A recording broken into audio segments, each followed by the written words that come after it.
Bien, mesdames et messieurs, bonjour à toutes et à tous, bonsoir plutôt. Je vous épargnerai les salutations protocolaires, mais je me réjouis de voir de très nombreuses têtes connues, et connues dans tous les sens du terme. Et merci pour votre intérêt, votre soutien à notre démarche Alumni. Alors, avant le cœur de la soirée, qui est la conférence à deux voix que vous allez avoir, juste quelques mots, encore une fois, de présentation un peu de la démarche qui nous réunit ce soir. Alors bien sûr, les alumni, vous commencez à en avoir un petit peu entendu parler, je ne vais pas revenir dessus, mais je vous rappelle que la démarche est une démarche qu'on veut à long terme et qui est une démarche qui me semble intéressante à la fois pour l'université et pour vous-même, alumni présents ou futurs. Pour l'université, c'est, je crois, il y a une vraie utilité de construction de réseau, et d'abord de construction de réseau pour nous aider dans nos métiers de formation, pour en particulier au service de nos étudiants, pour des jobs, pour des stages, aussi au service, je n'ai pas peur de dire, des moyens de notre université par la relation étroite avec sa fondation.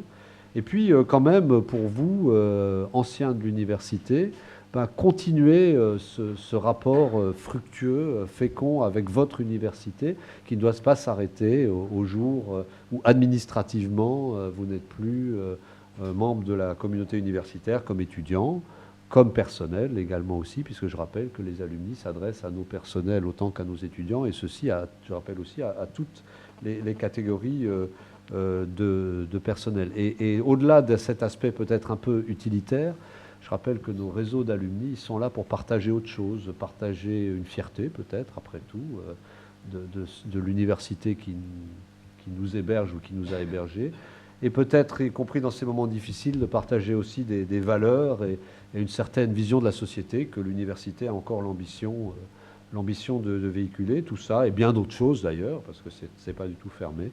C'est ça le projet Alumni. Alors aujourd'hui, c'est les clubs Alumni qui nous réunissent, et en particulier le lancement un peu formalisé du premier club, qui est, bon, comme par hasard, tiens, c'est pas trop étonnant, c'est quand même le club de Strasbourg, qui est, et je le signale, mais Christiane Heiss en reparlera dans un instant, est une, j'allais dire, une joint venture, comme on dirait en alsacien, deux services alumni de l'Université de Strasbourg et de la société et des amis des universités de l'Académie de Strasbourg.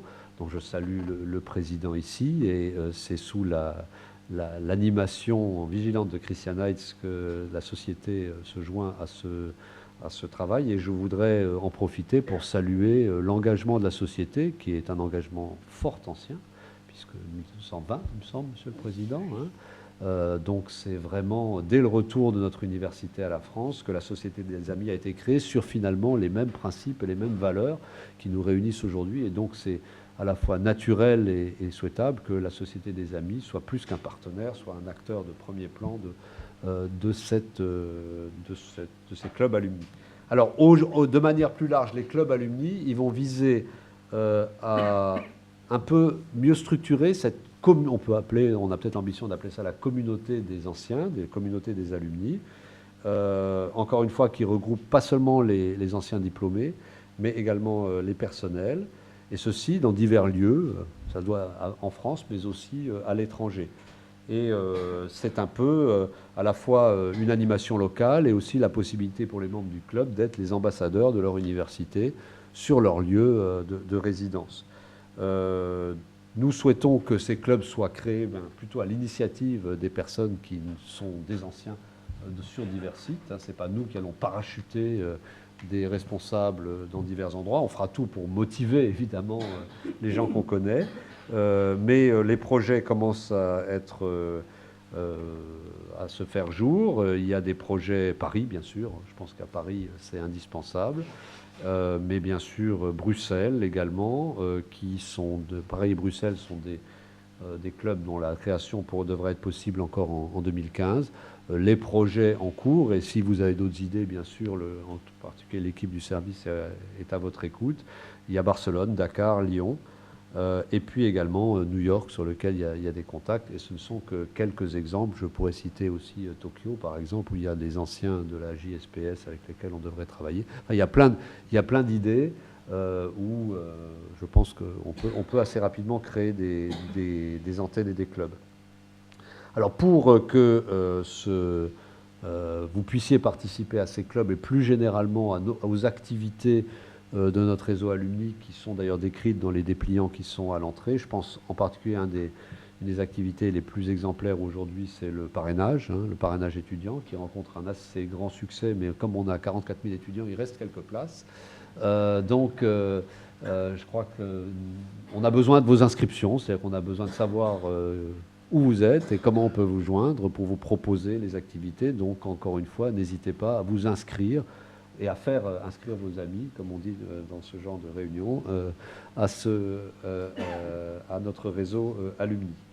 Je voudrais terminer, parce que, encore une fois, nous avons mieux à entendre, par quelques remerciements quand même, qui sont d'usage, mais qui sont aussi particulièrement sincères. D'abord à tout le service, à tous ceux qui ont organisé, participé à cette organisation, mais je voudrais citer en particulier tout le service alumni, et en particulier les deux chevilles ouvrières, Agnès Villanueva et Jean-Marc Elch, qui animent avec beaucoup de détermination ce projet, qui est encore une fois un projet à long terme. Et je voudrais aussi remercier la Société des Amis des universités. On dira bientôt à nouveau de l'université, Monsieur le Président.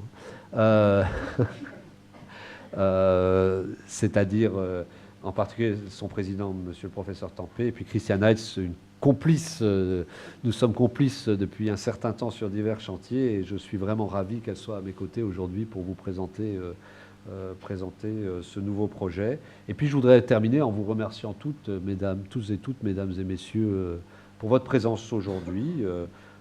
Parce que cette présence, elle montre aussi que notre projet, il avance, que vous y avez un intérêt, que j'espère que les visites vous ont intéressé et que la suite aussi, mais pour nous aussi, c'est un encouragement continué. Donc c'est vous qui méritez les remerciements les plus sincères. Et je me permets de passer tout de suite la parole à Christiane Heitz. Merci. Alors,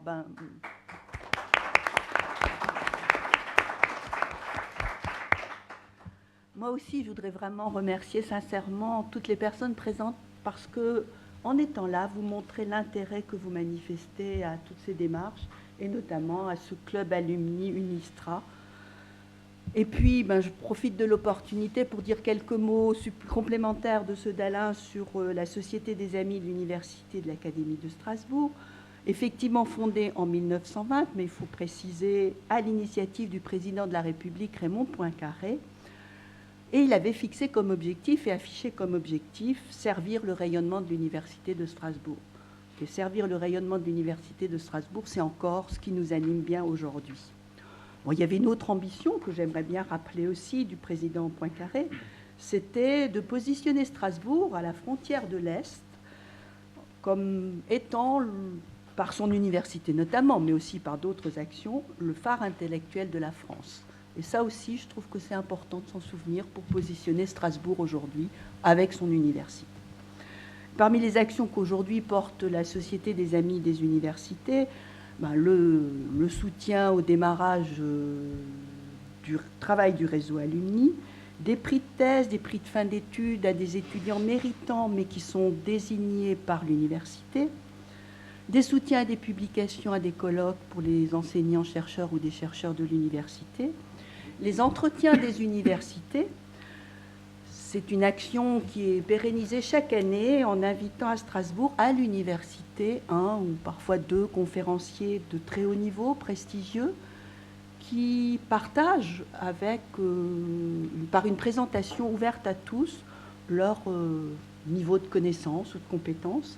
Et le 19 novembre 2014, c'est le professeur Jules Hoffmann, prix Nobel de cette université, qui nous fait l'honneur d'être le conférencier. Alors certains qui me connaissent savent que je me suis beaucoup engagée dans la vie de cette université, que j'aime cette université, et que donc je souhaitais continuer à contribuer au développement de l'université en devenant membre et ami donc de l'université. Et pourquoi je choisis en particulier de m'investir plus spécifiquement sur ce projet des alumni? Parce que je suis convaincue, comme Alain l'a déjà dit, que les alumni sont les meilleurs ambassadeurs de l'université et que j'espère qu'ils le seront en affichant fièrement ce sentiment d'appartenance qu'à l'époque j'avais essayé de créer dans la faculté où j'étais et que je voudrais promouvoir vraiment beaucoup parce que c'est en pérennisant et en passant des messages que petit à petit, cette université sera connue un petit peu autrement qu'elle n'est connue aujourd'hui. Je suis honorée d'avoir été choisie aux côtés d'Alain comme marraine du club Alumni Nistra, auquel je souhaite une longue vie, riche. Et puis j'espère que des alumni, pour marquer leur attachement à l'université, deviendront bientôt membres de notre société des amis de l'université.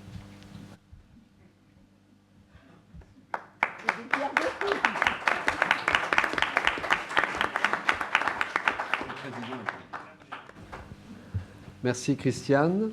Et je vais tout de suite ouvrir donc la partie peut-être la plus intéressante de la soirée, mais qui est consacrée, vous savez, plutôt à la place de l'université dans la ville de Strasbourg, à la fois physique, mais pas que physique.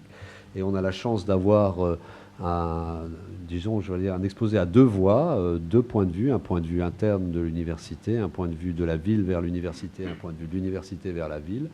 Et donc, nous entendrons successivement donc Édouard Manini, qui est directeur du projet Opération Campus, qui nous parlera de Strasbourg, une université au cœur de la ville. Après quoi, donc, la symétrie, j'allais dire, les architectes aiment bien la symétrie, je crois. C'est Strasbourg, la nouvelle ville vers le Rhin. C'est Eric Chenderowski, qui est directeur de l'urbanisme, l'aménagement et de l'habitat à la communauté urbaine de Strasbourg, qui nous donnera cet exposé. Je propose son exposé relativement bref, d'une petite vingtaine de minutes, et je compte, messieurs, sur votre respect du timing. Mais l'idée, c'est d'entendre l'ensemble pour que vous ayez vraiment une idée globale un peu des deux approches, et après quoi, bien sûr, nos deux invités nous prendront vos questions et on ouvrira un débat le plus large possible. Messieurs, je vous laisse la parole. Il y a des liens ? Oui. Alors on va peut-être aller se mettre là-bas aussi.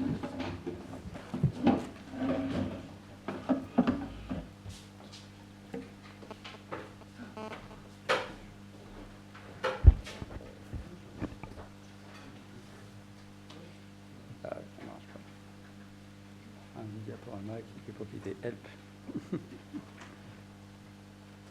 J'ai besoin d'un peu d'aide. Je vous raconte une histoire pendant ce temps-là.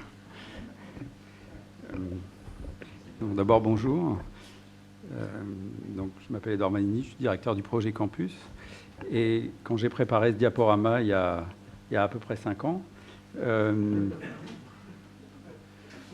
c'était le début de l'opération Campus. En m'arrêtant devant la station Observatoire, là, qui est juste ici, il y avait une exposition sur la grille du jardin de l'Observatoire. Je trouve que c'est une très belle relation université-ville, puisque cette grille qui symbolise quelque part une sorte de fermeture, de protection, d'interdiction d'entrer dans le jardin, symbolise aussi une forme d'ouverture, puisque on expose ce que l'université fait d'intéressant. Aujourd'hui, c'est les cristaux. Donc, il y a 5 ans, c'était Darwin. Et donc, Darwin, il dit... c'était un élève de Darwin qui s'appelle Jung et qui dit l'évolution, oui, il y a une évolution, mais elle n'est pas linéaire. Il y a des moments d'intense évolution et puis des moments où l'évolution est plus de la gestion, quoi. Et je pense que ce qui est vrai pour l'université est vrai aussi pour la ville. Donc, dans notre voyage, dans notre parcours, j'ai essayé de mettre en avant les moments d'évolution que nous vivons aujourd'hui, qui est peut-être une intense évolution avec notamment l'opération Campus et puis les projets qu'on va vous présenter sur la ville. Donc voilà, ça c'était la première diapositive. On est derrière le tramway. Donc dans les époques, parler d'avenir, c'est aussi... pour dessiner l'avenir, il faut savoir d'où on vient. Donc dans cette grande évolution, il y a 4 époques, 3, qui m'ont paru extrêmement intéressantes. L'époque du 19e siècle, avec la construction de l'université qu'on appelle historique, mais qui est autour de la Neustadt, avec d'ailleurs la construction de l'université qui a précédé celle d'un nouveau quartier. la partie des années 60, avec le orange du TGV et le bâtiment de la faculté de droit que vous connaissez mieux que moi. Il y avait encore à l'époque un bassin, un miroir d'eau. L'université, alors aujourd'hui, enfin c'était déjà il y a 5 ans, l'université unique qui s'inaugurait, et ça c'est le bâtiment de la présidence, et puis le vert et le ouvert, qui sont les projets pour demain, qui est déjà un petit peu aujourd'hui. Voilà. Alors la première partie, le 19e siècle, pourquoi ça m'a paru intéressant? Alors pendant longtemps, d'abord pour mettre cette photo de la manufacture, mais pour dire que l'université, un petit clin d'œil au futur, dire que l'université était regroupée dans ce bâtiment-là, qui était jusqu'au 19e siècle, qui étaient les anciens hospices. Et c'est toujours intéressant ces maquettes parce qu'on voit aussi les fragments de bâtiments militaires là, qui ont été transformés depuis. Pour certains, le lycée Rostand, par exemple, est une trace de ces bâtiments entrepôts militaires qui existaient sur notre site de l'Esplanade. Donc, dans les années, au début du 19e siècle, on fait un concours d'urbanisme. Enfin, il y a un architecte urbaniste de l'État, mais berlinois, qui est convoqué pour dessiner un plan. Alors, il en dessine plusieurs. J'aime bien celui-là parce que on voit qu'il y a un passage tout droit, là. Il y a eu des esquisses où il y avait un passage tout droit entre cette ville qui n'existe pas. Vous voyez les traces des fondations Vauban et puis des quartiers qui sont dessinés simplement avec des îlots. Il y a des gravures qu'on voit après où il y a l'université et rien autour. Quand on se balade aujourd'hui en vélo, on a du mal à penser qu'un jour, il n'y avait rien autour. Et on voit aussi que cette université, en fait, elle dessine un quartier. Alors, tous ceux qui ont participé aux expositions sur la Neustadt savent que le palais universitaire, il est construit en face du palais impérial. Donc, je ne vous parlerai pas de ça. Mais chaque bâtiment, par exemple celui-là, de la psychologie, il se trouve en face de cette rue. Il dessine une belle façade. Et en fait, tous les bâtiments, vous pouvez le voir ici aussi, celui-là, avec une sorte de place qui est dessinée. En fait, l'université organise le territoire et organise le quartier. Alors, naturellement, ce n'est pas ce plan-là qu'on a fait, on en a fait un autre, mais en fait, on a fait ça, voilà, qui est en fait une série de palais ordonnancés autour d'un jardin. Le jardin en face, qui longe l'eau le long de l'île, le jardin dit historique, et puis le jardin botanique. Alors j'ai pris cette deuxième gravure parce que ce n'est pas non plus un projet qu'on a fait, mais dans cette deuxième gravure, le jardin botanique allait jusque dans le jardin dit de l'Observatoire aujourd'hui. Donc il y avait un continuum de ce jardin et je pense que c'est une question intéressante pour le futur. Mais le lien on en reparlera, entre ce jardin botanique et le campus de l'Esplanade est un sujet qui paraît devoir être développé. Alors, vous voyez, les bâtiments, c'est plus les mêmes là que sur le premier dessin. C'est un peu les mêmes, mais pas tout à fait les mêmes. Et puis, cette gravure-là, c'est le projet de l'Observatoire, mais ce n'est pas celui qui a été réalisé.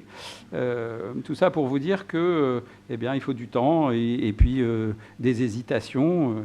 Mais bon, en même temps, on a quand même un ensemble qui est assez magnifique. Pourquoi pas dire unique? Peut-être à l'exception de cette chose-là, que le monde entier nous envie, mais qui a été rajoutée dans les années 70, qui a une belle présence. Quand on est sur la terrasse, on a quand même une vue superbe sur le campus du 19e siècle, mais qui, à l'intérieur, fonctionne un peu mal. Il y a un grand atrium au milieu, mais qui donne sur un mur.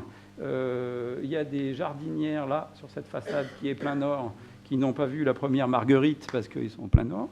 Et pour le reste, effectivement, l'échelle est un peu impressionnante. Il a commis en plus sorte de crime, le mot est peut-être un peu fort, mais en tout cas, il remplace de très belles serres qui ressemblaient un peu à des serres Baltard, où il y avait toute une très belle collection. Les voilà. Ça, c'est les serres, avec la très belle collection de palmiers que vous pouvez voir au jardin botanique de Nancy, si vous y allez. Les serres sont très jolies d'ailleurs. Et il y a les palmiers qui étaient dans les serres du jardin botanique de Strasbourg. J'ai mis cette diapo pour expliquer qu'il faut du temps. et que, deuxièmement, la spécificité de ce campus historique, et j'en ai terminé pour cette partie, c'est que c'était vraiment des bâtiments dédiés. Par exemple, l'observatoire, c'était un architecte et un chercheur. Le toit s'ouvrait pour permettre à la lunette de bien regarder le ciel. Le jardin aussi, tout à l'heure on a vu un plan, ce plan c'est le seul qui n'est pas dans l'ordonnancement des autres, avec une sorte de diagonale, qui est en fait le nord-sud géographique parfait, pour permettre de régler la lunette qui est au milieu de l'observatoire, qui est au milieu du jardin botanique, pour que les arbres et la canopée des arbres ne troublent pas la vue du ciel au XIXe siècle. Aujourd'hui, on regarde le ciel sur des écrans d'ordinateur. Alors, un deuxième moment qui m'a paru extrêmement intéressant dans cette évolution qui n'est pas linéaire, c'est la construction du campus de l'Esplanade. Donc, c'est une esplanade militaire, c'est un secret pour personne. Et donc, voici les terrains, qui étaient des terrains militaires, avec des très belles casernes. Je mets ça un peu pour embêter, parce que je trouve que certains bâtiments qui ont été construits ont une architecture qui ressemble un peu à des casernes. Et donc, aujourd'hui, on ne démolirait pas, ou en tout cas, on réfléchirait avant de démolir. Mais à l'époque, on voulait faire une ville résolument moderne. La voici. Alors, ça, ce n'est pas la maquette de ce qui a été réalisé. C'est une des maquettes préalables au projet. Donc, on a pris un autre architecte urbaniste de l'État, pour le coup, deuxième Grand Prix de Rome, M. Stoïskov, qui est venu de Paris, enfin de Strasbourg, il était un peu alsacien, et il a dessiné un certain nombre de maquettes. Et ce qui est intéressant, c'est que là aussi, on conçoit la ville et l'université en même temps. Alors, pour ceux qui reconnaissent ça, c'est la fac de droit. Donc, vous remarquez qu'en face de la fac de droit, vous avez échappé à une très très belle tour, encore plus haute que la tour de chimie, là, qui est là, qui devait accueillir, je crois, l'administration de l'université. Et puis, en même temps, on concevait un quartier comme on le concevait à l'époque, c'est-à-dire du passé faisant table rase et construit. Donc, l'échelle de ce quartier, c'est à peu près, c'est tout le quartier de l'Esplanade, mais qui ne s'est pas fait exactement comme ça, mais on construit encore concomitamment, là pour le coup un peu en même temps, et le quartier et le campus un peu de manière simultanée. Alors, comme on est très très moderne, on prévoit un grand parc central, vous voyez, qui est ici. Donc ça, c'est la faculté de droit, la tour de chimie, et puis une série de bâtiments avec un grand parc central qui était prévu dans les dessins d'origine, mais qui n'a jamais vu le jour. Enfin, quand je dis ça, c'était il y a 5 ans, faute d'investissement ou de volonté, ou parce que la voiture avait une place différente à l'époque. Donc il y avait un très grand parc central qui était une sorte de central park de tout le quartier et aussi du campus. Autre spécificité que ce plan montre, c'est que finalement, le lien campus-ville, il n'existe pas là, dans ce monde moderne. Vous voyez ici, c'est noir, là, il n'y a pas grand-chose. Et en fait, le campus, c'est ce que j'expliquais tout à l'heure à ceux qui ont eu le bonheur de faire la visite avec moi, le campus, contrairement au campus historique, où chaque bâtiment dessine la ville, là, tous les bâtiments se referment sur la ville. Vous pouvez mentalement faire le tour du campus, vous allez voir qu'on n'arrive jamais en face d'une entrée où on a un trou. On a un bâtiment, et si possible, un bâtiment qui s'apparente à un mur. Alors, les projets auxquels vous avez échappé, ça c'est le patio, avec un très très beau bassin devant, pour que le patio se reflète à l'infini dans l'image du bassin, et ça c'est la tour de chimie. Voilà. Donc on était très moderne, on n'allait pas beaucoup plus vite que dans les années au XIXe siècle, puisqu'il a fallu 18 ans pour faire tout le campus historique. Là, on a quand même mis 3 ans pour faire le chantier, d'aucuns d'entre vous l'ont certainement connu. Donc ça, c'est le chantier du bâtiment de la faculté de chimie et l'édification de la tour derrière. L'objectif était la massification de l'enseignement avec, je crois, doublement du nombre d'étudiants. Avec des garçons, des costumes, et un quartier qui s'érige, extrêmement bien dessiné, et puis l'inauguration du pont Churchill qui rend les élus modestes, puisque même pas 20 ans après, nous l'avons démoli. Voilà. Il y a une qualité quand même dans ces ensembles. Par exemple, il n'y avait pas du tout de frontière entre les bâtiments qui se trouvent derrière la faculté de droit, là, aujourd'hui. On a retrouvé des vidéos où l'idée, c'était que les jardins, les gamins de ces immeubles allaient gambader dans des jardins et puis, hop, allaient tout de suite rentrer à l'université. Donc, il y avait vraiment une volonté d'ouverture du campus qui, doucement, c'est non seulement au niveau des bâtiments, mais aussi au niveau des espaces publics, refermé un peu sur lui-même. Le temps de maintenant. Donc, ces photos pour vous dire qu'on a plus de filles, des ordinateurs, et plus de cravates. Et plus de cravates. Une université européenne par nature et internationale par vocation. Surtout une université unique, c'est-à-dire que on a retrouvé les vidéos des manifestations contre le fait de scinder l'université unique en 3 universités dans les années 68-10, et on a retrouvé les vidéos des manifestations contre le fait de regrouper l'université en université unique. Mais ce qui était intéressant, c'est que l'opportunité de l'opération campus était concomitante. L'université unique, c'est 2009, et l'opération campus fin 2008, début 2009, donc était concomitante à cette fusion, et donc était aussi une possibilité de traduire spatialement le fait que, justement, à part ceux qui, comme beaucoup d'entre vous le savent parfaitement, mais ce bâtiment, c'était Marc Bloch, là, c'était, je vais me tromper, Robert Schuman, et puis là, Louis Pasteur. Mais dans l'espace, c'est pas évident. Voilà. Une grande chance aussi, spécificité strasbourgeoise, c'est d'avoir un campus qui est vraiment au cœur de la ville et qui n'est pas sur d'autres territoires. Par contre, quand on descendait, on quitte l'Oiseau pour devenir un piéton. Donc, quand on descendait à l'échelle du piéton, c'est pas moi qui ai fait les photos. Je voulais pas qu'on m'accuse d'être partisan dans cette affaire, donc j'ai pris des photos qui existaient déjà. Ça, c'est l'entrée de l'université vue de la Cruteno, là. On arrive par les poubelles. Ça, c'est l'entrée en face du jardin botanique, donc interdit sauf service de secours. Ça, c'est l'entrée de la faculté de droit. Donc, vous voyez, l'université est verte, mais elle n'est pas ouverte parce qu'on ne la voit pas. On ne sait pas où elle est. Il y a la statue, il y a des peupliers derrière qui font un fond, et puis pas mal de voitures, lesquelles voitures vont se garer jusqu'au pied de la faculté de droit, mais pas seulement de la faculté de droit, d'autres facultés. Si elles avaient pu se garer directement dans les bureaux, ça aurait été quand même une économie de pas substantielle. Voilà. Donc on arrive à notre opération campus, où on nous dit, voilà, il faut essayer de conjuguer plusieurs choses. Beaucoup d'argent, 372 millions d'euros d'investissement. Si possible, essayer de faire ça avec toute la qualité requise, parce qu'on ne regarde pas trop le temps qu'il faut pour faire les choses, mais une fois que c'est inauguré, tout le monde est là pour nous dire pourquoi vous avez fait comme ci, pourquoi vous n'avez pas fait ça, pourquoi ça c'est ça. Donc, essayer de mettre le plus de qualité possible.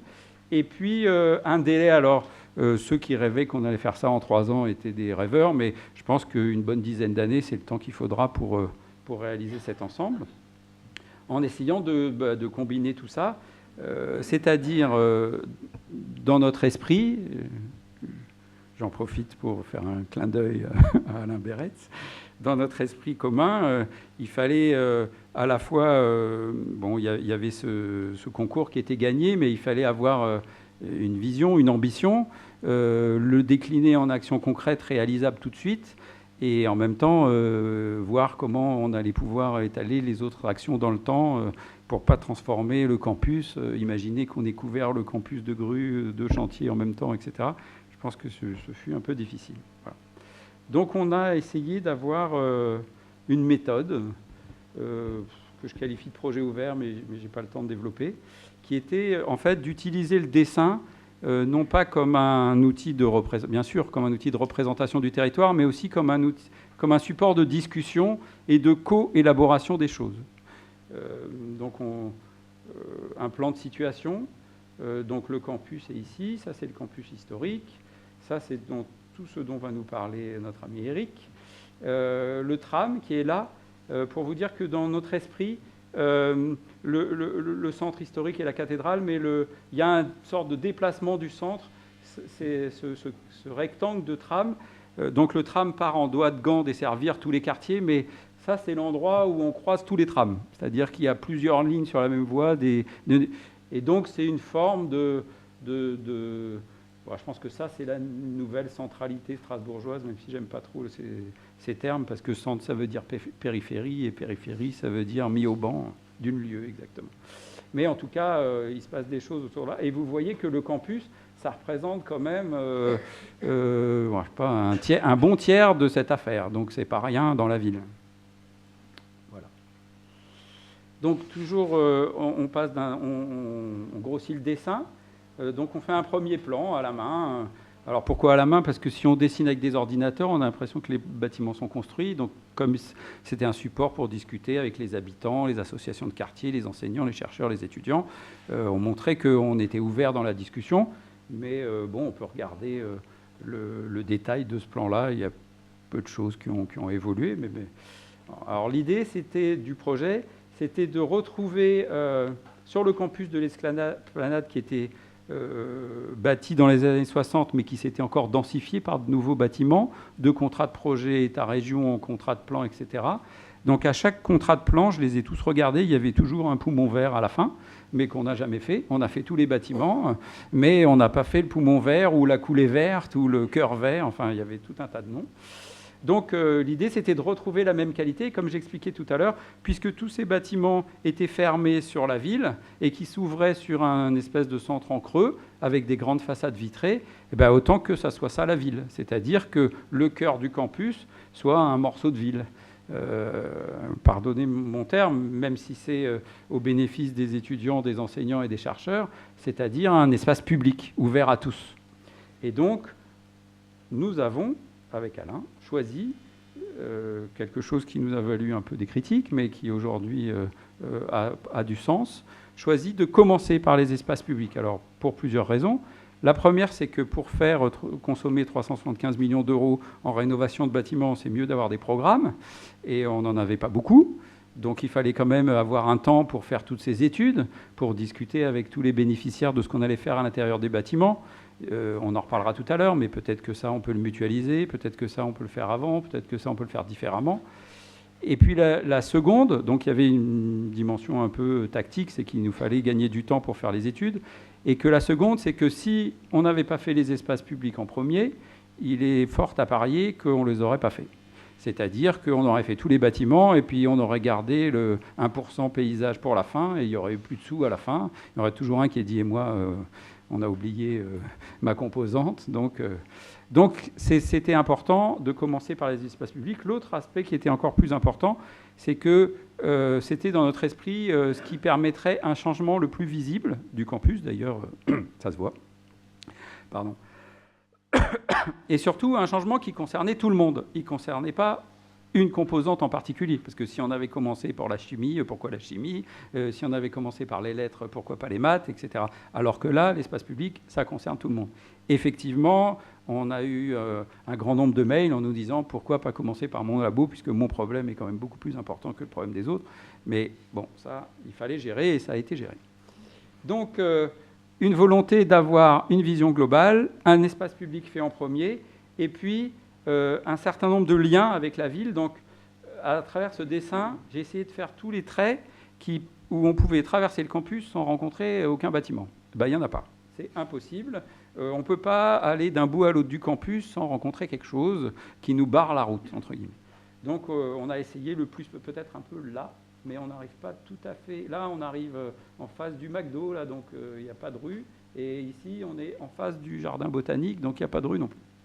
Mais bon, donc il y avait cette idée que le campus serait plus ouvert et un peu plus vert. Et puis, s'agissant des opérations, qu'on allait beaucoup rénover. Ce n'était pas le cas complètement dans l'appel à projet, mais on a beaucoup réorienté les programmes sur la rénovation de ces bâtiments des années 60. Et puis, quand il y avait des constructions neuves à faire, c'était ponctuel, que quelques-unes, 2 bâtiments, on verra tout à l'heure. Ou alors, c'était aussi de la reconversion patrimoniale, par exemple la manufacture des tabacs, dont je vous ai parlé tout à l'heure, qui se trouve à 327 mètres du campus, donc qui peut quand même, c'est une distance raisonnable. Ou alors, le bâtiment ici, de la Maison universitaire internationale, d'où la visite est partie. Voilà. Et qui est aussi une rénovation de quelque chose qui existait. J'en ai terminé juste ce dessin-là. Donc, ce n'est pas un programme, mais c'est une sorte de dessin-programme qui était, si on doit faire l'espace public, qu'est-ce qu'il faut faire? Donc, le dessin servant à poser des questions. Donc, par exemple, relier toutes les entrées de tous les bâtiments entre eux par le chemin le plus court. Je ne sais plus qui m'a dit ça tout à l'heure. Donc, on a dessiné des traits qui relient toutes les entrées de tous les bâtiments par le chemin plus court. Essayer d'avoir sur toutes les façades sud des plantations d'arbres importantes qui permettent de faire de l'ombre l'été et les feuilles tombantes de maintenir une lumière naturelle l'hiver. Voilà. Donc à partir de ces éléments de programme, on a commencé à construire l'opération Campus. Alors voilà, on a fait aussi des maquettes parce que c'est dur de lire les plans. À l'époque, on devait faire du contrat de partenariat. Alors les couleurs, ne vous fiez pas aux couleurs. Il y avait les projets qui étaient possiblement en contrat de partenariat et ceux qui ne pouvaient pas être faits en contrat de partenariat. Mais en gros, vous voyez, c'est la rénovation du patio, de la faculté de maths. On a rajouté l'IPCB, l'IBMC, toute l'INSA, la zoologie, la géologie, la tour de chimie. Maintenant, on a mis le BEL en plus. Donc c'est à peu près tous les bâtiments des années 60 qui n'ont pas connu de rénovation vont être rénovés. Et puis quelques constructions neuves.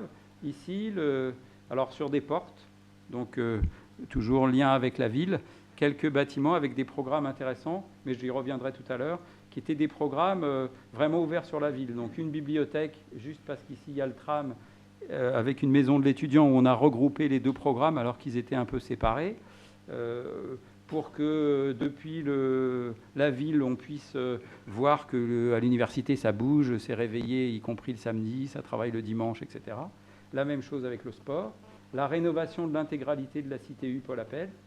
Et puis les bâtiments historiques. Voilà. Les dessins ne sont pas contractuels.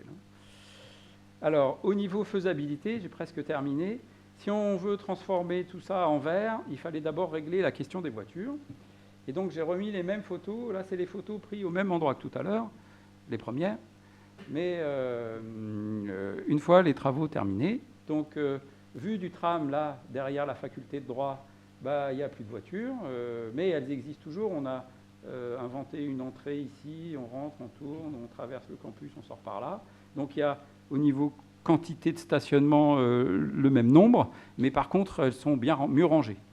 Les voitures sont rangées, là, comme ça. Elles sont rangées avec... et on en met plus quand on les range droit. et puis, elles sont un peu vues sans être vues. C'est-à-dire qu'on peut surveiller sa voiture pour ne pas se la faire piquer, mais en même temps, il y a des roses, il y a des plantations à mi-hauteur. C'est ce que j'ai essayé de montrer à ceux qui étaient avec moi. Quand on arrive de l'extérieur du campus, on voit une infrastructure verte, on ne voit pas de voiture. Et donc, voilà, beaucoup d'écologie dans le système de drainage, dans l'éclairement, etc. Et puis une place pour les piétons et pour les vélos. Je vous ai passé quelques diapos, mais il y avait des diapos où on voyait qu'il n'y avait pas de place pour les piétons et les vélos. Il y avait un parking et puis on circulait un peu comme on pouvait. Voilà. Ça, c'était la première tranche. Donc la première tranche, c'était toute cette partie-là. Et puis les entrées ici. Donc les travaux sont visibles. Donc le mieux, c'est d'aller les voir, si vous avez le temps. Deuxième idée, le campus de jour et le campus de nuit. Donc la nuit, il y a aussi un campus. D'abord, il fait nuit des fois tôt à Strasbourg, enfin dans la saison universitaire, l'hiver, il fait nuit tôt. Et puis, la règle nous obligeait d'éclairer les circulations, mais donc on aurait eu un campus éclairé, avec les circulations éclairées la nuit, mais qui aurait perdu sa présence en fait. Donc on a fait tout un travail, mais que je n'ai pas trop le temps de développer encore, mais qui est en fait, quelle est l'image du campus la nuit. On a travaillé avec un éclairagiste qui s'appelle Charles Vicarini, qui nous a montré que le campus dans Strasbourg, qui était une ville qui est très éclairée la nuit, c'était une sorte de trou noir. Donc on a travaillé sur cet éclairement, il y aura peut-être des questions, avec aussi un souci d'économie d'énergie. Tout ça, c'est temporisé, basse fréquence, etc. Et pour les journées du paysage, européennes du paysage, on s'est amusé à éclairer, ça c'est le bâtiment de l'Atrium. Donc avec simplement quelque chose qu'on met devant le spot, ça nous fait des bulles là, sur le bâtiment. C'est pas ça qu'on va faire, mais on va faire un peu des choses comme ça. C'est-à-dire qu'on va, avec 2 spots, éclairer tous les bâtiments du campus. Voilà. Ça, c'est la perce faite il y a longtemps. Je rêve que besoin de douceur de vivre, mais aussi que le campus, dans une ville où la créativité et le numérique va être un fer de lance du projet, l'université soit le cœur de cette affaire-là, surtout qu'aujourd'hui, tout le monde a des téléphones portables, etc. Enfin, on est à l'ère du numérique, mais la diffusion des contenus, je pense que l'université peut jouer un rôle dans la diffusion des contenus, je dirais, culturels au sens là, ou de l'échange. Le même coup que l'expo sur la grille, on peut le faire en plus grand. Voilà. Alors, pour les journées du paysage, on avait aussi installé des bancs et des tables et des chaises et avec de la pelouse. Ça a bien marché, donc on va en mettre des vrais. Donc ça, c'est comme ça va être, et ça, c'est comme c'est. Bon, c'est presque pareil. Voilà. Alors ensuite, ça, c'est pour vous dire qu'on a fait aussi des maquettes numériques, donc on peut se balader dans le campus, je vous montrerai tout à l'heure. Et puis, pour vous parler un peu des autres projets, à part les aménagements d'espaces publics que vous pouvez visualiser. Alors, je ne vais pas les passer tous, j'en passe que 2 ou 3. Hein. Donc, il y a, par exemple, dans la rénovation du patio, c'est ce que j'indiquais tout à l'heure, une rénovation de l'amphi 1, qui s'appelait déjà Amphi Cavaillès, mais qui a retrouvé son nom, et qui a gardé son âme. C'est-à-dire que les tables sont les tables d'origine, les sièges verts, là, c'est les sièges, alors ce n'est pas les sièges d'origine, mais on a essayé de les conserver, de les restaurer. Par contre, tout est neuf au niveau de l'éclairage qui descend, de l'écran, enfin, tous les panneaux en bois. En fait, c'est une sorte de rénovation patrimoniale à l'identique, tout en étant complètement contemporaine. Voilà. L'aménagement d'espace pour les étudiants. Alors, je vous ai parlé de ces grandes façades vitrées. C'est vrai que le parc, c'est bien, mais il arrive qu'il fasse froid à Strasbourg. Donc, les étudiants, soit ils sont dans les salles de cours, mais là, ils n'ont pas le droit de boire un café, etc. Ou dans des bibliothèques. Donc, il y avait beaucoup d'espace moi, j'ai appelé ça les vestibules, mais la Dune a déposé le spot numérique. Je trouve ça très, très bien. C'est-à-dire la construction d'espaces où on peut se rencontrer, boire un café, manger un coup, dans tous ces vestibules de tous ces bâtiments qui donnent sur le jardin, une sorte de vitrine sur le jardin. Donc ça, c'est le Bel, où on a l'impression qu'on n'a rien fait, mais on a fait beaucoup parce que le sol, c'était pas celui-là. Enfin, on a restitué l'esprit aussi de ce bâtiment en y installant des équipements pour les étudiants. La maison universitaire internationale, bon, je vous en ai déjà dit plusieurs mots pendant cette visite, mais en gros, une rénovation patrimoniale de cette tour qui est différente puisqu'elle a un demi-niveau de plus, mais qui en même temps garde son esprit et nous permettra d'accueillir pour le rayonnement international l'ensemble des entrants et des sortants de l'université au rez-de-chaussée et puis des studios dans les étages, sachant que là, on est vraiment dans l'articulation entre le projet de l'université et le projet de la ville. Je ne sais pas où j'en suis au niveau du temps, mais il me reste 3 diapos. Là, c'est la cité Paul Appel. Je vous ai montré tout à l'heure, pour ceux qui ont participé à la visite, la première partie, la rénovation du restaurant. La deuxième partie, c'est la rénovation de tout l'accueil de la cité. Le restaurant est ici. La rénovation de tout l'accueil de la cité et du jardin, que nous avons appelé jardin-cloître, c'est-à-dire que, à l'instar de ce qu'on a fait sur le campus, mais de manière différente, on va réunir tous les bâtiments, pour ceux qui lisent les plans, les bâtiments de la cité Paul Appel, ça c'est les bâtiments. On va les réunir tous autour d'un très joli jardin. On va mettre les voitures près de la rue et mettre beaucoup de vélos. Et puis on va rénover cette salle qui s'appelle Paul Colomb pour en faire une salle de spectacle mutualisée avec l'université. Voilà, des images pour le coup contractuel. Ça, c'est la rénovation de l'EM Pège et l'installation d'un parking et d'une grande bibliothèque et la rénovation des bâtiments au cœur du pôle européen de gestion. Toujours le même principe, une rénovation patrimoniale où tout change, mais on a l'impression que finalement, peu de choses changent. Juste une diapo sur l'entrée du campus, la démolition-reconstruction de la bibliothèque Blaise Pascal. Je vous ai mis un dessin là, parce qu'on a travaillé beaucoup sur tous les projets avec l'école d'architecture. Vous avez des plaquettes à l'entrée, donc les étudiants ont pris le programme et sont amusés à imaginer ce que ça pourrait être. Je voulais juste dire que je pense que ce bâtiment, j'ai choisi ce projet parce que je pense que ce bâtiment mérite une qualité architecturale exceptionnelle, doit être une espèce de Guggenheim de Strasbourg, c'est-à-dire justement l'articulation ville-campus, et que pour ce faire, il faut vraiment faire le nécessaire pour que on soit garant de cette qualité tout au long du processus. Ça, c'est la même chose, mais de l'autre côté, c'est le futur centre sportif à la place des Algeco du Platane. Et puis ça, c'est aussi un projet des étudiants de l'école d'architecture. Voilà.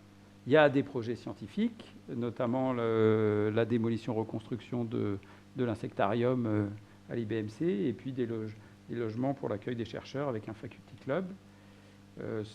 Ce n'est pas contractuel, hein, bien entendu. Ça, c'est l'extension de l'ISIS, avec la construction d'un data center dans la partie rez-de-chaussée pour regrouper tous les serveurs de l'université qui sont un peu éparpillés, notamment sur le toit du 4e étage ajouté de la fac de maths, qui n'est pas le meilleur endroit pour mettre des serveurs, vu que l'extension s'est faite de manière un peu cheap. Voilà, ça ne se fera pas forcément comme ça, mais c'est l'idée qu'au-delà de l'esplanade, on va aussi chercher le campus de l'autre côté de la rue. Donc là, c'est l'INSA, le bâtiment de la zoologie, la géologie, la construction d'un nouveau planétarium dans ce jardin qui sera lui aussi restauré, un gros projet autour des espaces publics et des jardins. Et je termine donc par la tour de chimie qui est forcément pas tout à fait bien faite pour faire de la chimie, mais qui pourrait accueillir des logements sur le campus. Les dessins ne sont pas contractuels, mais bon, ça donnera à peu près ça, puisque la vigilance de l'architecte des bâtiments en France fait qu'on ne peut pas transformer la géographie de la tour. Je termine par ce tag que j'ai photographié sur un pilier du Palais U. Plus ça change et plus c'est la même chose. J'aime beaucoup. Je pense qu'un projet réussi n'est pas un projet où l'ego de l'architecte s'exprime, et c'est justement un projet où il s'efface. Et je trouve que quand on est devant la fac de droit, on peut considérer qu'on a réussi parce qu'on est là, on a l'impression que ça a toujours été comme ça. D'ailleurs, je ne suis pas certain que si on avait repassé les photos, on s'en souvienne. On a l'impression que c'est une évidence qu'on va du tramway à la fac de droit, que les voitures passent comme ça, qu'il y a de la place, qu'il y a des piétons, etc. Et c'est vrai aussi quand on est à l'Amphi 1, enfin à l'Amphi Cavaillès, on y est, tous ceux qui l'ont connu en 68 se disent « je m'en souviens, c'est le même ». Or, ce n'est pas du tout le même, mais c'est un peu le même. Et donc, la philosophie générale de notre intervention sur la ville, c'est que tout change pour que rien n'ait l'impression de changer. Voilà. Je vous remercie pour votre attention.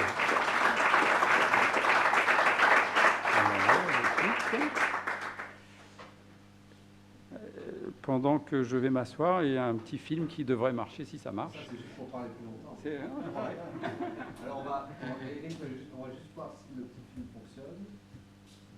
Il n'y a pas de timing. Ça marche. Ça dure 1 minute et demie. 1 minute et demie.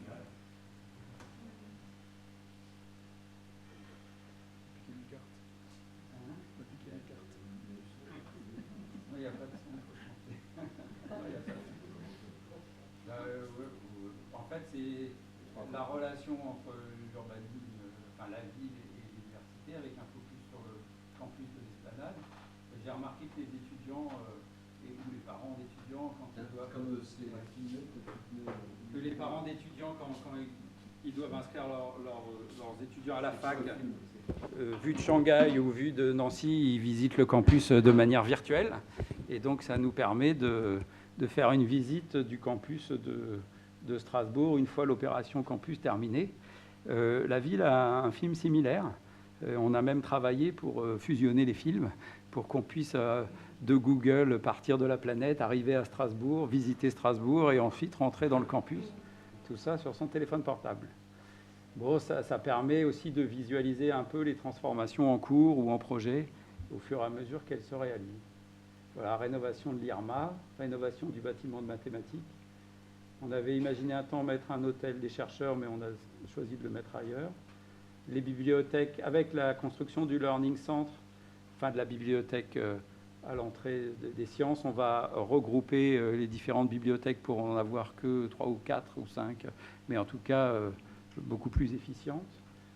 Rénovation de tous les bâtiments, patios, etc. Là, il va faire un zoom sur chaque projet. un peu rapide. Ça, c'est le nouveau centre sportif. A priori, il n'y a pas besoin d'expliquer parce que voilà, il montre les projets. Alors, c'est pas forcément ça qui sera réalisé. Hein. Ce sont des images dessinées par nous. Il y a une rénovation de la salle de la table ronde et puis la rénovation du patio. Pour m'amuser, j'ai mis un toit, parce qu'on est plein sud, donc si on veut faire une grande centrale photovoltaïque, là, on a de la surface. On pourrait fabriquer de l'énergie et la revendre à ES. La tour de chimie dont je vous ai déjà parlé. Bon,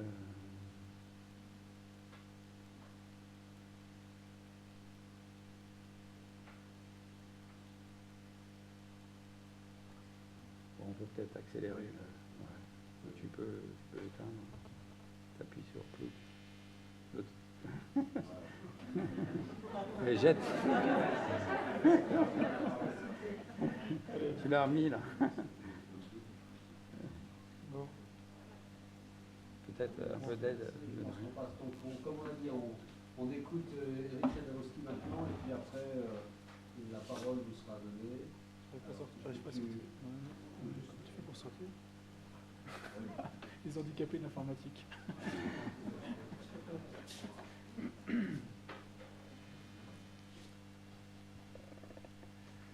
Mais ça me dérange pas qu'Edouard ait beaucoup plus parlé que prévu, parce que finalement, il a très bien parlé de Strasbourg à travers l'université.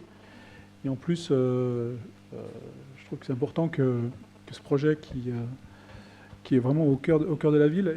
Et moi qui ai fait mes études à Strasbourg dans les années 80, j'ai pas mesuré à quel point la chance qu'on avait de pouvoir faire nos études en cœur de ville. Je suis parti après Strasbourg à Lyon, et j'ai senti ma douleur quand je me suis retrouvé sur le campus de Paris, à 3/4 d'heure de bus de Perrache. Et là, on a vraiment une chance extraordinaire dans cette ville qui est une ville très confortable pour ses étudiants et qui doit leur rendre.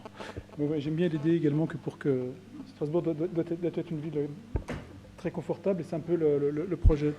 Donc peut-être un peu histoire parallèle à celle de l'université, c'est l'histoire de Strasbourg et de son fleuve. Édouard a montré des images qui montrent comment la ville s'est étendue de manière assez spectaculaire à la fin du 19e siècle, en devenant capitale du Reichsland. Et en fait, ce qui tient aussi également de cette force de Strasbourg, c'est cette appartenance à deux territoires, à deux terroirs. D'abord, c'est une ville de rivière qui s'est construite essentiellement au bord de l'île et qui n'a jamais vraiment établi de relation étroite avec son fleuve. C'est qu'à la fin du 19e, au début du 20e, que finalement elle est allée le rejoindre, mais de manière assez violente, en y installant le port et d'une certaine manière en réinstallant des nouvelles limites, qu'elles soient industrielles ou après militaires. Donc en fait, on a cette ville qui travaille sur deux paysages magnifiques, à la fois la ville ancienne, patrimoine mondial de l'UNESCO, et puis ce port qui l'ouvre sur l'Europe et sur les grandes voies navigables qui sont Rotterdam. Donc moi j'aime bien également solliciter l'histoire et la géographie pour rappeler que Strasbourg est une ville qui s'est construite sur un terroir très difficile, donc inondable, et qu'elle garde encore aujourd'hui cette présence magnifique de l'eau qui a structuré son développement. Mais je ne vais pas trop m'étendre là-dessus. Ici.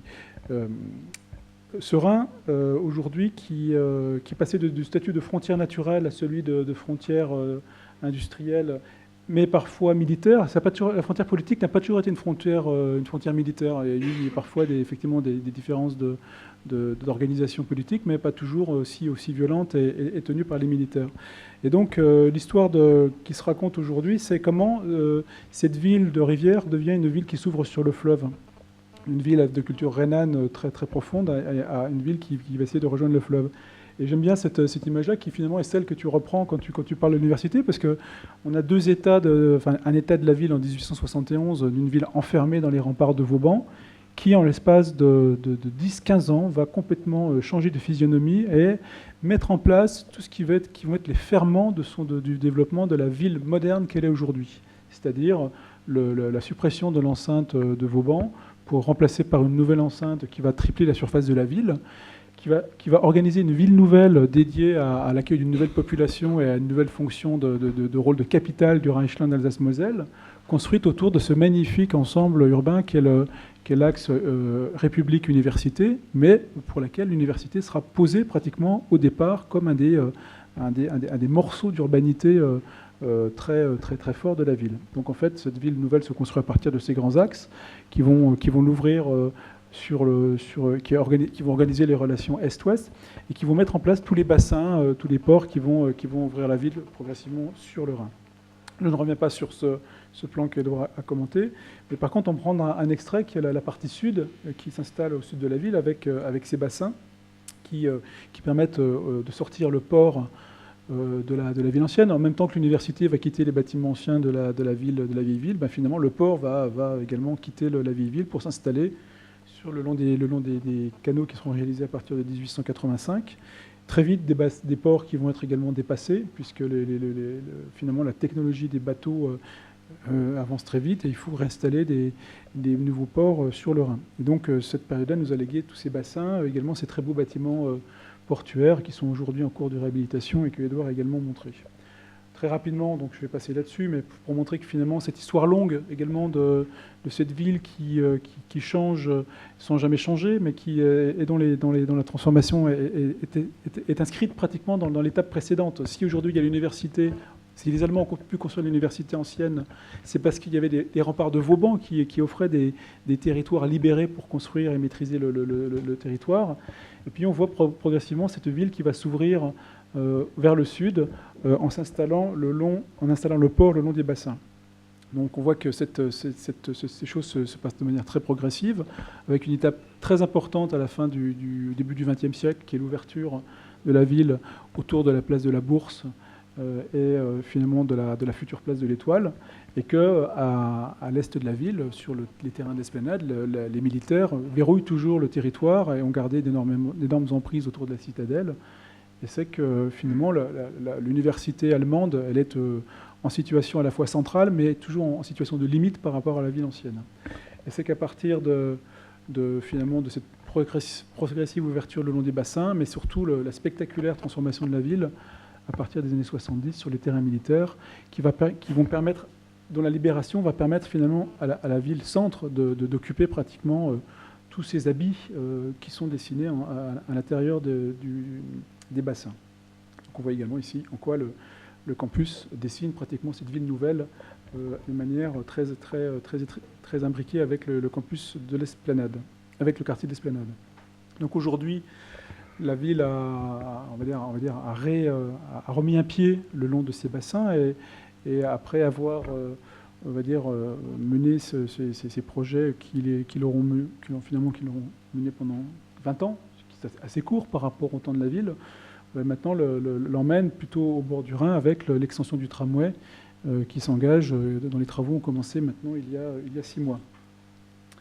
Juste pour vous rappeler, également on a tendance à oublier à quoi ressemblait ce morceau de ville il y a une vingtaine d'années en activité. Donc des bassins occupés par des barges et des péniches, des emprises ferroviaires, des wagons, et des espaces complètement clos, inaccessibles à la population. Et puis également un territoire marqué par cette route nationale qui relie la France à l'Allemagne, qui a perdu son statut de route nationale il n'y a que 2 ans, puisque c'est la communauté urbaine qui en a hérité, et qui progressivement a pu desserrer l'emprise de la voiture, que ce soit par rapport à son aménagement propre, mais également par rapport à la présence d'infrastructures. Edouard a montré le viaduc Churchill, qui a joué un rôle très important dans la relation de l'esplanade à Neudorf dans les années 70, qui a quand même duré 20 ans. Entre 60 et 2005, avec 45 ans, il n'a pas été démoli tout de suite, mais qui a constitué, par rapport également à la présence de l'emprise routière sur la ville, un point dur de la discussion des urbanistes dans l'aménagement du secteur. Donc en fait, cette démolition a été arrachée grâce à l'extension du tramway en 2006 vers le sud. Donc on oublie très vite également ces paysages fortement marqués. Juste pour vous rappeler également que les premières réflexions sur ce territoire-là se sont engagées il y a 25 ans, avec une consultation internationale qui visait à identifier les grands territoires d'enjeu. Et on changeait de réflexion qui était purement, on va dire, d'embellissement le long de la route pour savoir comment on pouvait faire joli quand on venait d'Allemagne, à une vraie vision territoriale qui, au moment où une nouvelle génération d'élus arrivait au pouvoir, souhaitait faire de grands projets urbains, finalement, des marqueurs forts de l'affirmation des métropoles vis-à-vis également de la concurrence entre elles, mais également vis-à-vis du pouvoir central. Et donc on voit ici ces lieux stratégiques identifiés par des urbanistes, comme ici les bords du Rhin avec un nouveau franchissement. À l'époque, c'était la gare TGV qui cherchait sa place dans la ville. Et puis ici, la presqu'île Malraux également esquissée à partir de visions également d'objets singuliers venant s'installer. Et on voit ici la préfiguration de l'aménagement aujourd'hui qui finalement n'est pas si éloigné que ça, même si ça. Donc en fait, soit les images pour donner à voir sont des outils très importants dans le déclenchement d'un imaginaire et de l'envie de conduire un projet. Je rappelle également qu'il y a eu un projet très important pour la constitution de ce projet, c'est qu'au moment où on était très arc-bouté sur ce qui devait se passer sur la place de l'Étoile, en marge du projet, dans des endroits un peu où on pouvait travailler tranquillement, notamment au bord du Rhin, où Strasbourg a organisé une candidature avec la ville de Kiel en vue d'accueillir un festival du jardin en 2004. Donc en 1998, à l'organisation d'un concours pour structurer ce morceau d'agglomération transfrontalière à partir d'un élément de programme assez simple et assez beau pour affirmer la réconciliation entre les deux rives, et qui rappelle toujours que le jardin, que ce soit celui de l'université ou du campus moderne, ça reste un élément toujours fort des programmes et un élément fort de la structuration du paysage, mais particulièrement, moi, me semble-t-il, de cette ville. Alors aujourd'hui, le projet de Rive, c'est un grand projet urbain en France, 5 km du Heiritz à Kiel, qui va permettre de développer 1 400 000 m² de surface de plancher. Aujourd'hui, pratiquement 40% de ces surfaces ont été réalisées. Il est constitué de différents secteurs, de différentes opérations sur lesquelles je ne vais pas revenir, mais dont on voit aujourd'hui une forme d'accélération qui n'est que la concrétisation, finalement, de toute une série de réflexions menées depuis longtemps. Donc aujourd'hui, on distingue deux territoires, les fronts de Neudorf, qui sont l'extension, finalement, le prolongement du centre-ville et la relation étroite qu'il cherche à établir avec le quartier de Neudorf, quartier de 40 000 habitants qui a pris une forme de densification et un rôle important dans la ville. Et puis aujourd'hui, ce qui s'engage autour du port du Rhin, avec la construction de cette nouvelle ville autour du tramway, sur lequel je vais revenir rapidement. Ce qui est important également de rappeler, c'est que pour qu'un territoire prenne de la valeur, il faut qu'il y ait un minimum d'investissement public, mais également une volonté forte qui passe par l'affirmation également de traduction de projets urbains.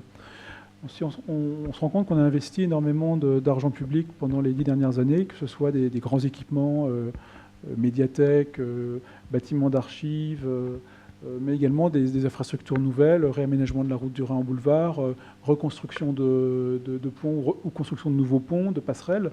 Et tout ça, ça a pesé pratiquement l'espace de 10 ans 700 millions d'euros d'investissement. Donc c'était un peu aussi les conditions pour rendre ce territoire attractif et faire en sorte que quelque chose au bord duquel on n'avait absolument pas envie de s'installer et de construire il y a encore 15 ans, devient aujourd'hui un des territoires à grande valeur et très attractif de l'agglomération. Et je pense qu'un des thèmes aussi très forts de ce projet, ça sera le rapport à l'eau, qui va être un fil conducteur très fort et qui pourrait établir une relation très intense et très intime entre ce quartier et les berges et les rivières, ce qui est une thématique forte de Strasbourg, qui est une ville construite sur l'eau. Et là, on revient à ces premières images du rôle de l'eau dans la construction d'un imaginaire strasbourgeois. Et aujourd'hui, quand on voit l'appropriation forte qui est faite de ces espaces-là, même le dimanche, où il n'y a pas beaucoup d'animation, parce qu'on a beaucoup de magasins fermés ou d'équipements fermés, des gens ont plaisir à venir là. Et moi, je trouve qu'un des plus grands plaisirs que j'ai, c'est de voir des jeunes mariés venir se faire photographier devant les grues ou devant la médiathèque, qui est quand même pas un bâtiment très sexy d'un point de vue pour une image de mariage, mais pour autant qui marque qu'il y a une forme de reconnaissance de la valeur de ce lieu dans la ville. Alors peut-être, je vais passer rapidement là-dessus, mais c'est quand même des nouvelles polarités qui sont en train d'émerger. Édouard le disait bien, avec cette grande boucle tramway qui dessine finalement un grand centre de Strasbourg qui se développe de l'université et avec lequel l'université prend pied à travers quelques équipements. C'est des équipements dédiés à l'université comme la Maison internationale, mais pas que ça. C'est que le conservatoire, les cinémas qui sont des lieux pour les étudiants et le centre commercial Rive Étoile qui a l'air aussi, on va dire, ciblant une clientèle très jeune, sont également des moyens d'accrocher l'université vers le sud. Alors, ce projet de RIF, c'est également, toujours par rapport à ce thème du jardin, c'est l'occasion pour nous de développer des nouvelles manières de dessiner des morceaux de ville. Et ce rapport étroit à l'eau, il se prolonge avec un rapport étroit à la nature. On a la chance d'avoir le long des cours d'eau de Strasbourg, souvent des corridors végétaux extraordinaires qui inscrivent la ville dans une grande trame verte et bleue.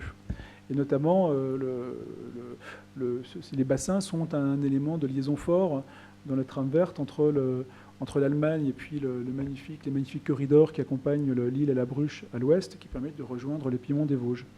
Et ici, on a à l'extrémité ouest une opération qui s'achève, dont le cœur est finalement un nouveau parc qui constitue à la fois un des rares parcs de la ville directement sur l'eau, parce que l'orangerie, à part une pièce d'eau artificielle, il n'y a pas vraiment de vrai rapport à l'eau par rapport au bassin. Le Rhin, oui. Mais ici, voilà, au centre-ville, on a enfin un jardin autour duquel on peut se promener et jouer avec l'eau. Et c'est surtout une des grandes portes d'entrée à ce parc naturel urbain de l'île et de la Bruche, qui vont permettre également de structurer une grande partie de l'agglomération à l'ouest. Alors c'est également un travail de la même manière, un nouveau regard sur le patrimoine. Ce qui est intéressant dans le projet Campus, c'est un nouveau regard sur le patrimoine contemporain. L'architecture des années 60 et 70 qui est extraordinaire dans sa générosité et qui a souvent été dégradée par un manque de connaissances sur ses qualités dans les années 80 et 90 par des réhabilitations malhabiles. Et là, on commence à avoir aussi un nouveau regard sur ces patrimoines contemporains. Et voilà, ici, ce sont alors des entrepôts plus anciens, des années 30, mais également qui permettent aussi, grâce à la présence d'une nouvelle génération d'architectes qui arrivent à maturité à un moment stratégique, de pouvoir s'exprimer sur ces projets-là. Également, projet qui va être marquant, alors qui peut faire aussi débat, mais aussi l'idée qu'on revient on commence à ne plus avoir peur de faire des tours dans cette ville, des tours qui vont d'abord marquer des formes de lieux d'intensité très importants, qui vont également affirmer une forme de confiance dans l'avenir, et puis aussi offrir à des logements des vues assez somptueuses sur des paysages magnifiques qui iront de la forêt noire aux Vosges, mais également sur les toits de la ville ancienne et la flèche de la cathédrale.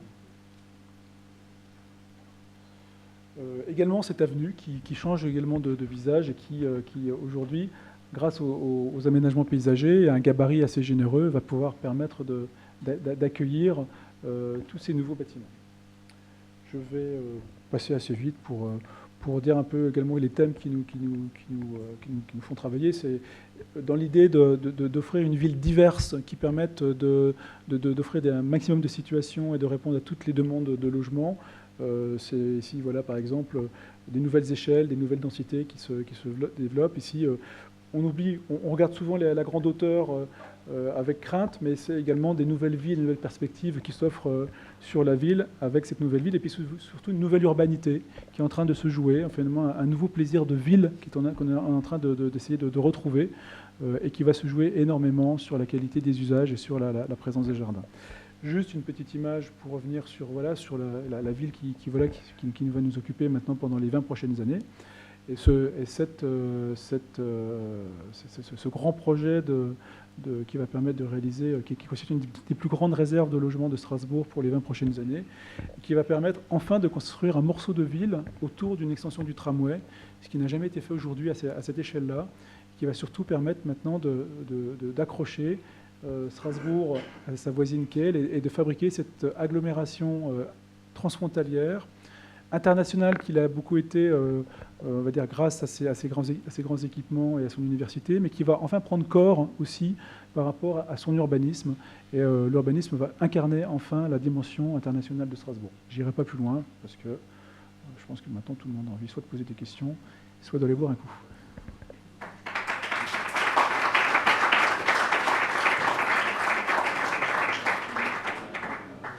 Merci, messieurs. Je vous propose peut-être de revenir là pour les questions. Alors, effectivement, comme vous avez été enthousiaste, vous avez été un peu long, mais je propose de prendre au moins 15 minutes de questions avant, comme l'a dit Eric, de continuer les questions autour d'un verre. Donc, on n'interrompra pas la discussion, mais on va essayer de ne pas vous retenir trop longtemps dans cette salle quand même. Donc, voilà. Qui est-ce qui a une question, une remarque? Oui, Madame Urban. Vous avez parlé l'un et l'autre de l'imaginaire de Strasbourg. Moi, ce qui me frappe quand même, c'est que bien sûr, pour des raisons historiques, Strasbourg est sans doute la seule ville en Europe qui est située sur un des plus beaux fleuves d'Europe et qui ne l'a pas exploité. Nous avons, pour des raisons historiques d'abord, boudé le Rhin. Alors, maintenant, vous parlez de vision d'avenir. Je dois dire que, après vous avoir entendu et écouté et regardé, je n'ai pas encore tout à fait compris quelle était la vision que nous nous faisons de l'accaparation. On arrive d'accaparer le Rhin. Merci. Quelle est la vision d'avenir qu'il faut retenir? Bon, ça fait 70 ans après la fin de la guerre. Je rappelle que le campus historique a été créé entre 70 et 19, ça fait moins de 50 ans. Nous, ça fait 70 ans qu'on est prêt à prendre possession du Rhin. Alors, à l'heure actuelle, c'est quoi? Bon, il y a un pont, on construit des bâtiments, on va construire des cliniques, mais comment est-ce qu'on va donner une âme à ces rives du Rhin? Ça va être la verdure, bon, vous l'avez dit, l'eau, le fleuve, mais la ville, ça va être quoi l'âme de la ville ici, au bord du fleuve? Alors, je serais bien prétentieux d'expliquer aux Strasbourgeois aujourd'hui à quoi va ressembler Strasbourg dans 20 ans. La ville se réinvente de manière permanente.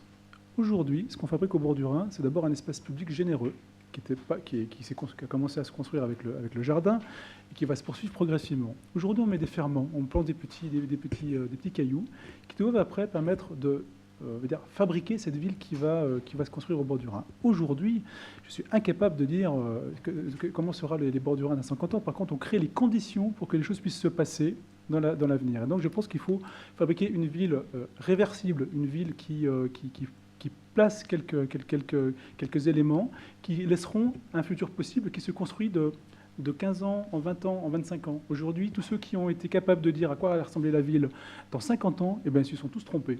Donc moi, j'incite à beaucoup de modestie et surtout à laisser les générations futures prendre leur destin en marge à partir du fait que nous allons essayer de rendre la ville la moins abîmée possible et offrant le plus de possibilités possibles. Donc ça, c'est un peu ma philosophie. Donc c'est pour ça que peut-être que la vision vous manque un peu par rapport à d'un grand dessin, mais tous les grands dessins qu'on fait, en général, ils passent à côté. On construit des viaducs qu'on démolit 50 ans plus tard. On va être des petits poussets. Ouais. Pour les poussettes. Moi, j'ai une remarque de non-spécialiste, mais j'en profite parce qu'on est à l'université.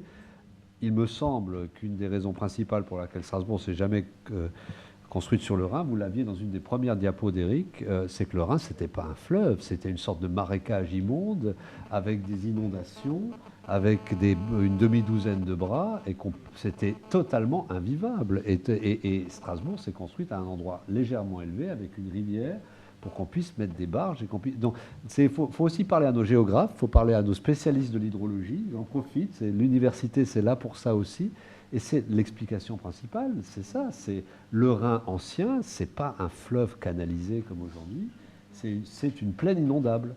Et ça a des avantages écologiques évidents, et ça a des défauts urbanistiques majeurs. Voilà. Moi, je ne sais pas si ça marche. Non, ça marche tout, ça marche. Ça marche tout ça.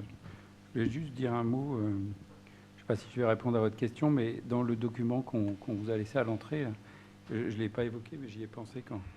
Vous avez le parc, et puis il y a dans les couleurs, il y a une représentation de la gravure de Strasbourg, parce qu'effectivement, on se posait la question de savoir qu'est-ce que c'est qu'un parc à Strasbourg et qu'est-ce qui le différencie d'un parc à Nancy ou d'un parc à Lille ou ailleurs.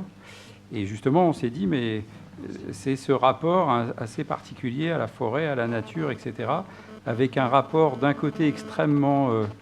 alors qu'on a qualifié de paysage d'ingénieur, ou de scientifique, c'est-à-dire des morceaux de droite, quoi, le travail d'endiguement, et puis en même temps un rapport un peu sauvage, que cette gravure montre bien, les images que tu as montrées aussi, qui est l'idée que ça fait des espèces de bulles, comme tu l'as dit, c'est des marécages. Et donc la conception du parc, même si c'est pas visible, mais c'est pas grave, elle repose sur justement ce rapport entre quelque chose de très dessiné, endigué, c'est ce qu'on a appelé l'équerre, là, qui relie tous les bâtiments entre eux de manière extrêmement droite, et puis des espèces de bulles, vous verrez quand ça sera terminé, mais les cheminements et les dessins qui vont d'un bâtiment à un autre sont beaucoup plus souples. Alors évidemment, c'est un peu un télo, mais en même temps, ce travail sur l'identité ou sa matérialité physique, moi je suis d'accord avec l'idée du petit poussé, c'est comment je vis bien au quotidien, au pied de chez moi, et comment je relie les fragments entre eux par un tout qui n'est pas forcément le dessin parce qu'il y a Albert Speer aussi qui a dessiné la ville comme ça d'un coup.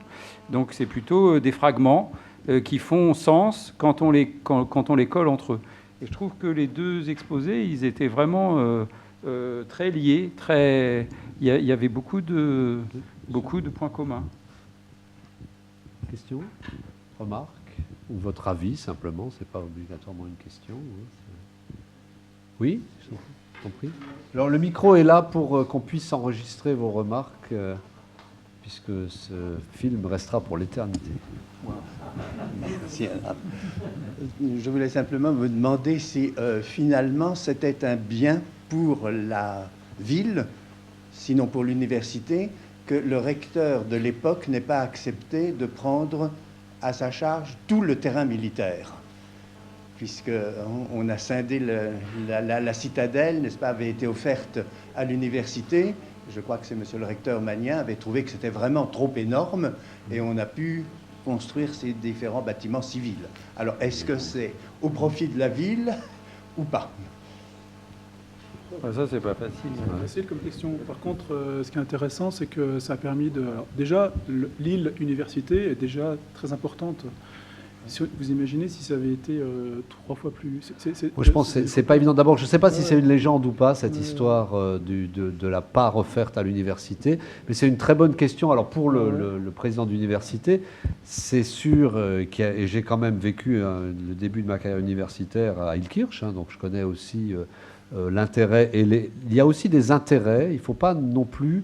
Là, on est en ce moment très, j'allais dire, esplanado-centré, et c'est légitime, c'est le but.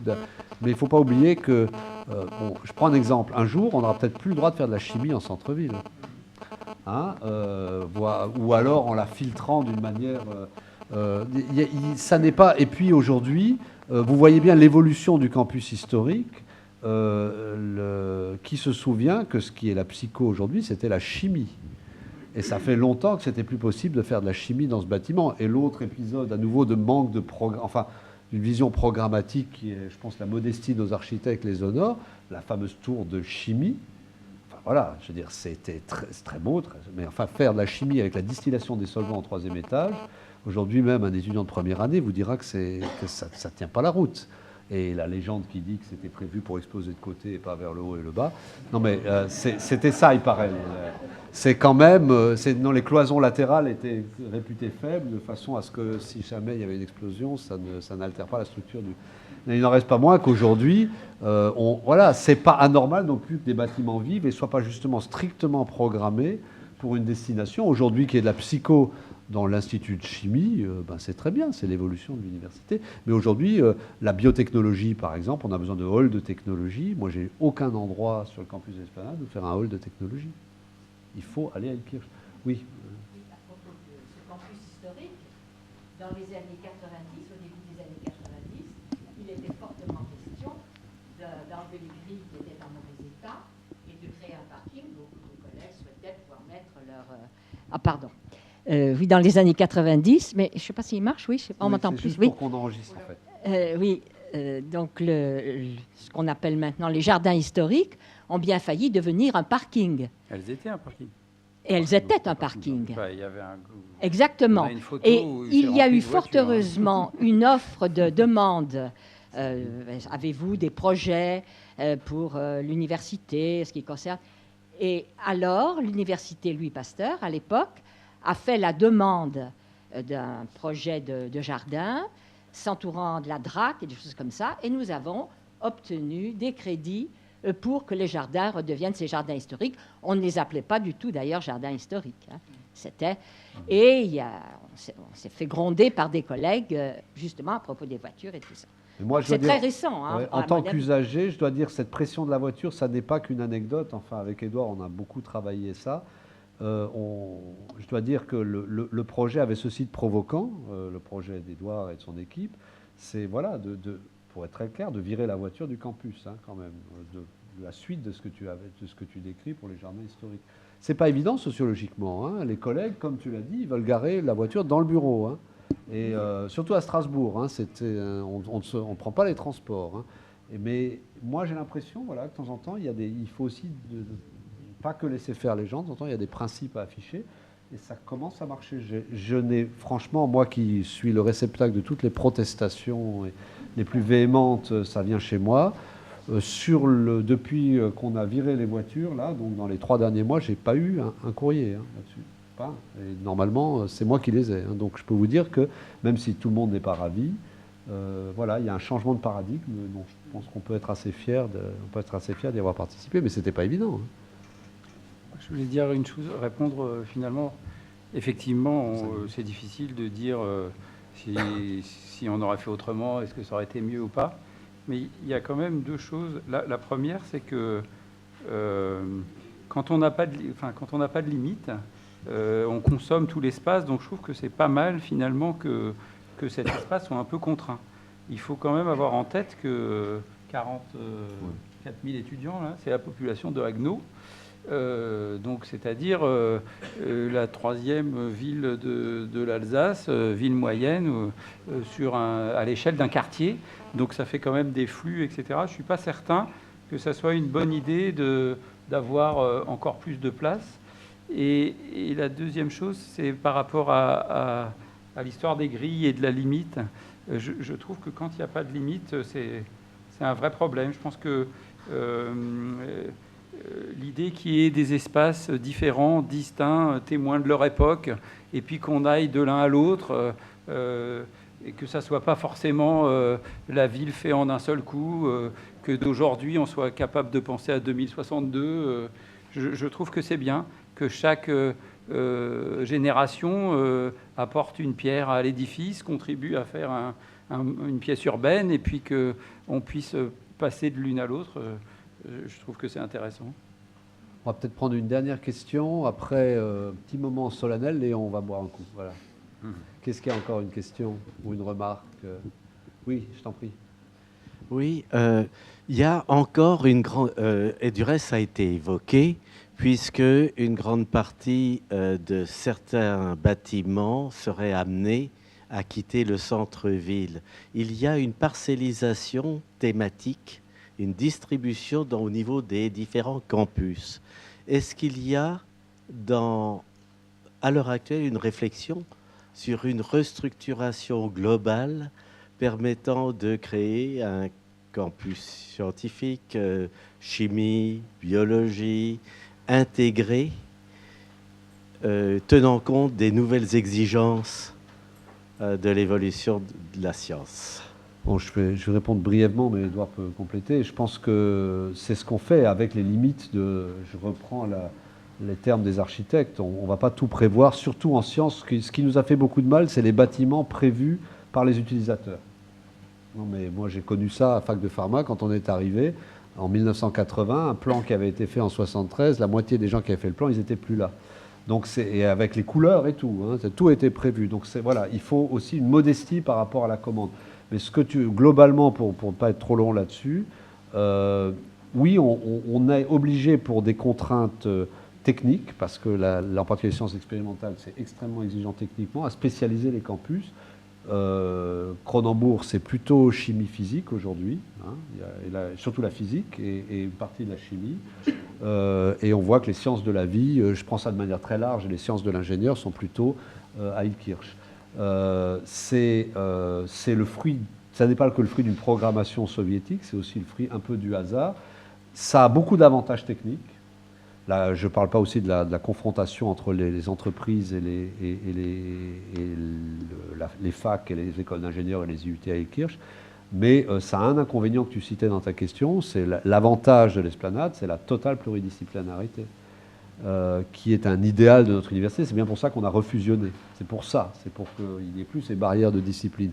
Et là, on est écartelé. Je veux dire, on ne peut pas non plus. On est obligé pour des très grands. Mais enfin, on a aussi de la très haute technologie. On a ISIS, on a des choses qui sont encore en centre-ville.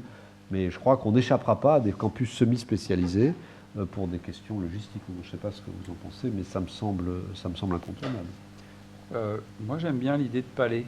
C'est-à-dire que quand on regarde les bâtiments, dans leur programmation, ils changent. Oui. Ce que tu as dit, je trouve que le palais U, il a été tour à tour, plus de tas de choses, Oui. ou d'autres.